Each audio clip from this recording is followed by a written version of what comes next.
Okay, good morning. We are continuing Hilchos Mikvaos. We are at Reish Aleph, and we are at Nun Tet. Nun Tet. Uka. Uka. Okay, what is that? Perush Chafira. A couple of different explanations for what that is but anyways, Shebetoch HaMikvah, Im Haita Karka HaMavdela Bein HaUka Bein HaMikvah, Bria.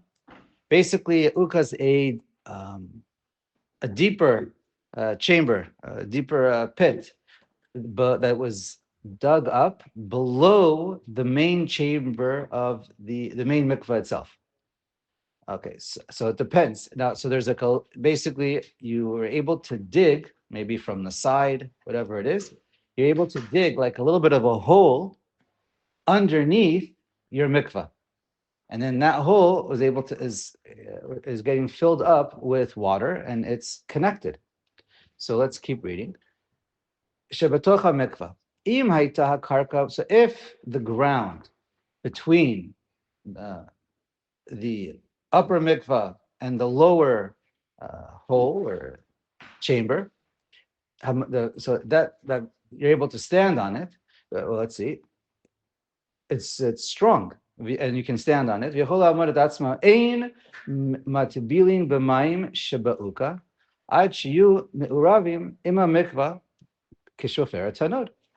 So similar to as we learned before, as long as if it's separate, right, two separate chambers divided by a wall that you could stand on, so that separates it. It makes it two separate chambers, and the top one is mem se'ah, the bottom one is less than 40 se'ah. So the bottom one, the lower chamber, is for sure going to be a pasal mikvah because it's its own separate mikvah, its own separate body of water, and it's not 40 se'ah. But as long as there's a connection of a full area of Kishoferet Hanod, it's no problem. You're connecting the two bodies of water, and halachically, we look at it as it's one body. Even if it would be 20 and 20, you can add them up together. But if you can't stand on it, like it's too thin, it'll collapse. So then, afilu eina me'uravim ela bekol shehu madbilin bahem. Then you just need a chuta se'ara, just a tiny little gap where the water can connect it, and that's 100% enough.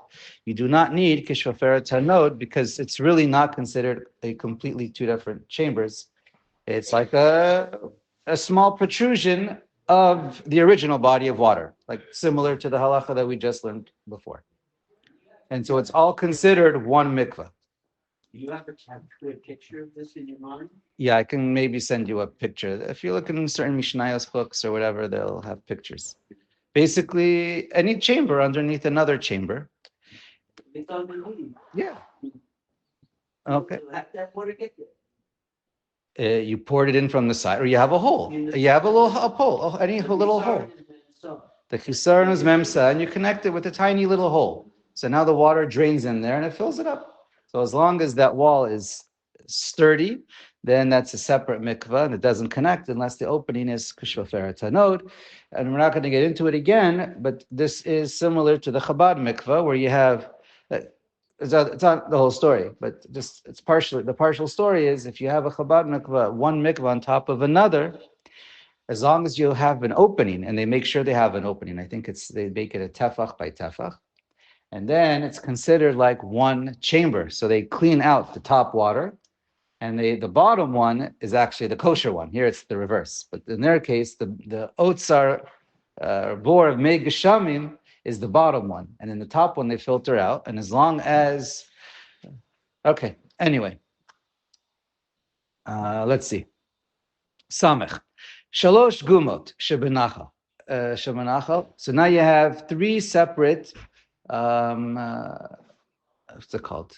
Not puddles, but whatever, we'll call them, air depressions, could be puddles or mikvaos, whatever you want to call it, along a river.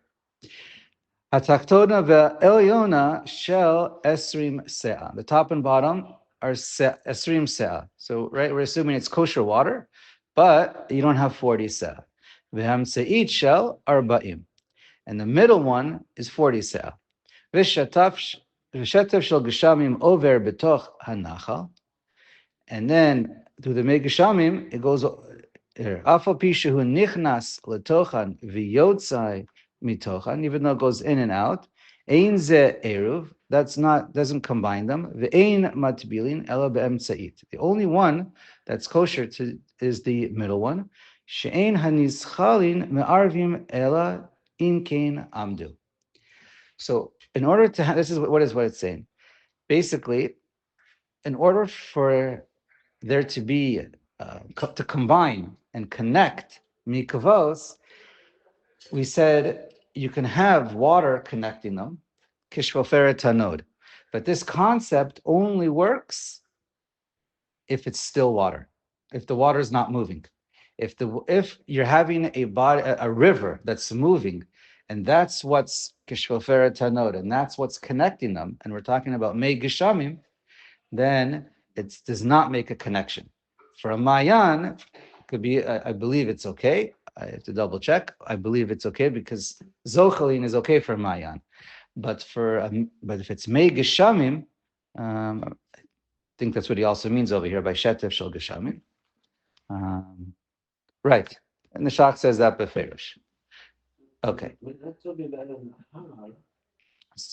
It could be any moving body. The principle is any moving body of water never makes a connection by Megashami Mikvaos. Even though we said that's really the source of the Naharot is Maya. No, so then in the case of if it's a Mayan, if it has I don't want to get into, if it has a din of a Mayan, it's not a problem. If it has a din of Megashamim, major problem. It never connects while it's moving. And that's it, pretty simple. That, by the way, there's a concept of katapras, eino chibur. So you cannot make a connection with the katapras. I'm not going to get into it exactly, but pashtus, what is that halacha? That's our halacha. It means when you have water moving down on a slope, that's zochalin, and it doesn't make a connection. Some say it's also a problem with the Chabad Mikvah because they consider it. However, they learn the din of katapras eno chibur, that might be an issue. But okay, let's go to Samech Aleph. Hakofet yada v'ragla v'yashavlo ba'amat hamayim. If a person is bound up, you have a prisoner, and he's bound up, his hands and his legs, and he's put down inside a kosher mikvah, im nichnasu mayim derech kulo tahor. As long as he's fully immersed, it's a kosher dipping. Doesn't it mean he just folds himself up? Oh, you're right. Okay. It could also mean if you kind of fold yourself up. Okay, could be. I have to double check. Could be. It makes no difference. No matter how, the halacha is telling you, no matter how you go in the water, you're yotze. You become tahor.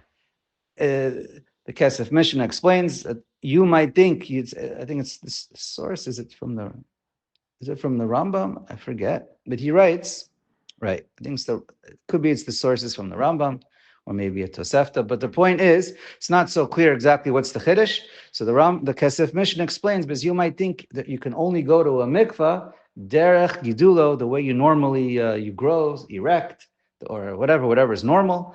But to be, like you said, folded up, which could be. So then, it doesn't matter. Bottom line, this halacha is just pointing out to you, it doesn't matter in what direction and what form you go in, as long as your entire body is covered in there at the same time, surrounded by water, then it works. Okay. Samech bet. Mikveh sheyesh bo arba'im se'ah. Now you have a mikveh of 40 se'ah, mitzum samet, exactly. Mitzum samot, ha'adam ha'tobel betocho, lo yikfotz letocho. Okay, so this is again another din. I think it's quoted in the Gemara. Anyways, the halacha is maybe a Tosefta that one is not supposed to jump inside the water. So the Shulchan Aruch is telling you that case is referring to a case of arba'im se'ah. It's exactly 40 se'ah. So what's the problem of jumping? Shelo yachzur hamayim kfitzato betocho. Because if you jump in and water splashes out before your head gets in there, before you're immersed, already some of the water is missing, and it's not 40 sa. So just I would say it's much stronger than an Eitz Tova, but it's a practical thing. So that's the idea. Don't jump in, because then there might not be 40 sa left by the time you're inside. Okay, so that's that halacha. V'lo yitbol bo pa'amayim ze achar ze. And you should not go whenever it's a 40 se'ah exactly. You should not dip twice. The minhag is you dip once. The halacha is you should only dip once. Why is that? Okay, that's it. Because what happens if you dip once? If you're planning to dip twice, a person who has a mind to dip twice, automatically the normal psyche of most normal people is they know they're going twice. So at least one of them has to work out.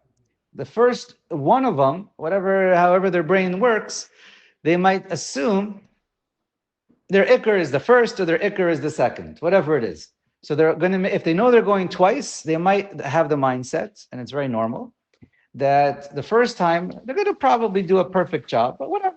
They know they're going to go again, and the second time, that's when they always make sure, their hair is already wet, and the second time is more likely to do it right the second time. So what happens is you might dip twice, and then you're going to have in mind, you won't be so careful the first time, and then by the second time of dipping, the water might not be, some of the water might disappear or splash out. You get every time you dunk, you come up, water splashes when you come up. It's no longer, as long as it's in the water, I don't think it's a problem. That's only when you come out. Huh? That we did learn. As long, very moist, that you can make something else damp is not enough to be a chibur. All right. Well, this is the halacha of the Shulchan Aruch.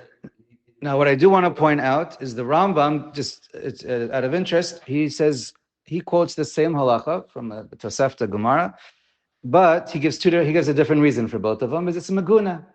It's not appropriate. You're going to do a mitzvah and you jump and do the mitzvah.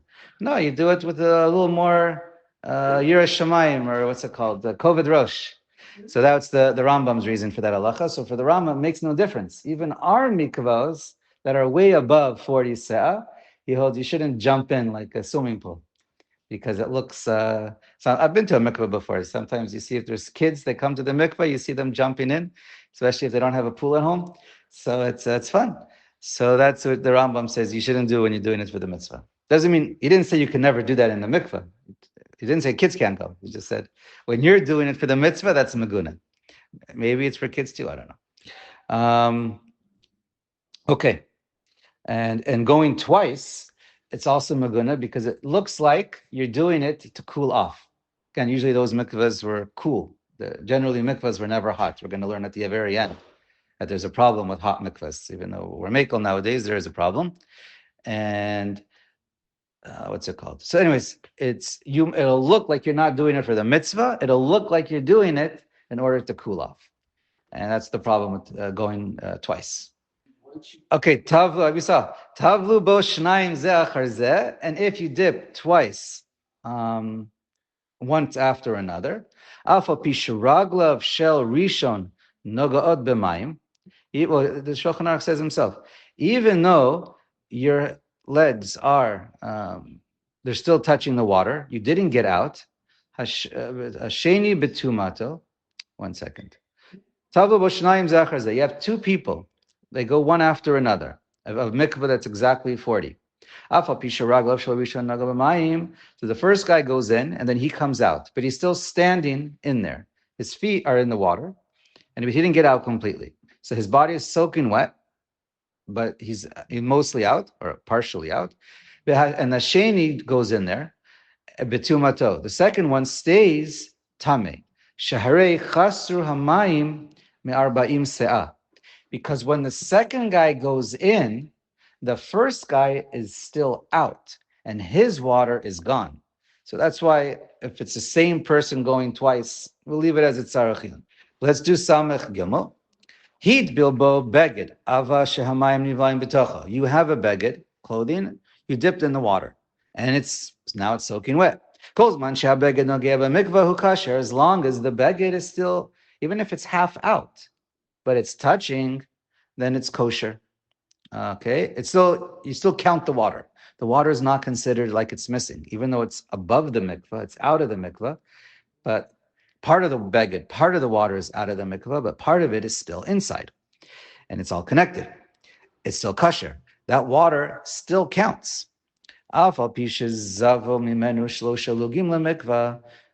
though it absorbed and pulled out 3 lugim from the mikvah,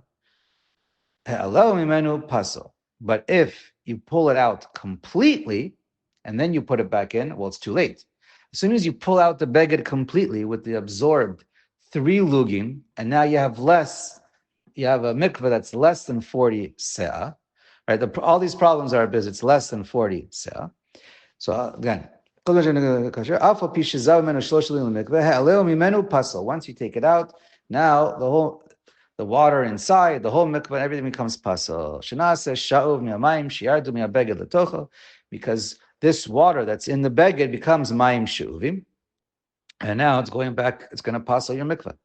V'im mat bilbel, Yoreh or shar kelim, marido letocho derech pihen. Shelo yinadzu amayim kishemachnisim letocho. So he says like this. Now, our mikvahs, again, we're not really an issue because our mikvahs are much more than 40 se'ah. But here, if you have a mikvah that's exactly 40 se'ah, you have a little issue. He says, don't put in the mikvah, they'll dip the bottle that you're putting in upside down. Right, the opening is down. No, you should do that, I think. 1 second. You should do it upside down.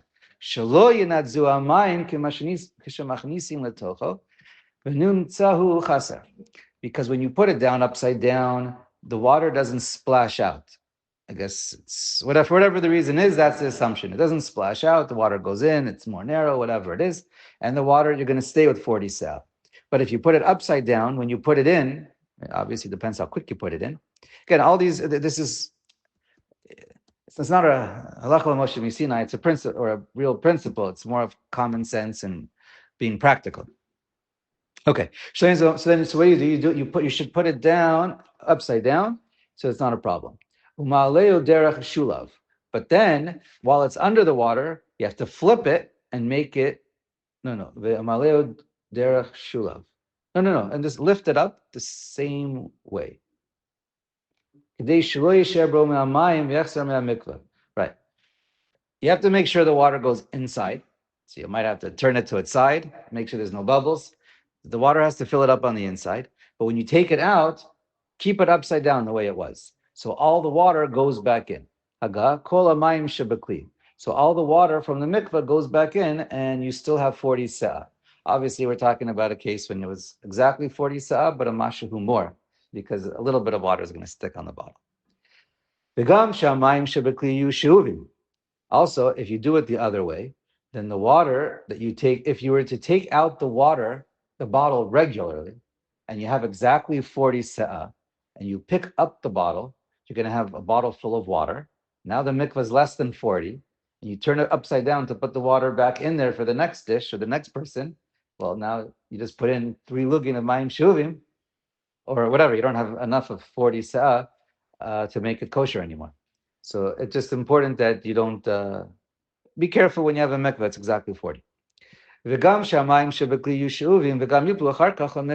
then that's what we just said. But when you took it out, you no longer had 40. But again, our mikvahs always have 40. Way more than 40 se'ah, so it's not a problem. Let me see if we just do a bit more. If you're going to dip inside a pillow. Now, these pillows are made of leather. Okay? Basically, we're talking about any kind of container that doesn't have holes. And any container, anything that doesn't have holes. In those days, they are made of leather. so it would hold the water inside. They would take a pillow, there would be made a leather case, fill it up with some kind of wool or whatever it is, feathers, and that would be your pillow. And it would apply nowadays, I believe, to plastic as well. Because as we learned before, it has to be like a kli. It doesn't have to be a kli there's no halacha that has to be makabel tuma. You could even have a mayim shuvim by stone dishes. Okay, so let's go. So you have exactly 40 kevan shehigvila setutiyah me'amayim ninsu amayim shebtochan shuvim. So if you lift it upward, then water is going to come inside, fill it up. You're going to pick it up with water inside, and immediately that water is going to become mayim shuvim. Again, we're talking about a 40 sa exactly mikvah. So Ketzad Yasa, what do you do? Madbilan umalan derech shuleyan. You put it in, but then you make sure you turn it upside down and you pull it out. But if you're going to put in any material that has holes in there, like a wicker basket or any normal baguette, the water runs right through it, and therefore it's no problem whatsoever.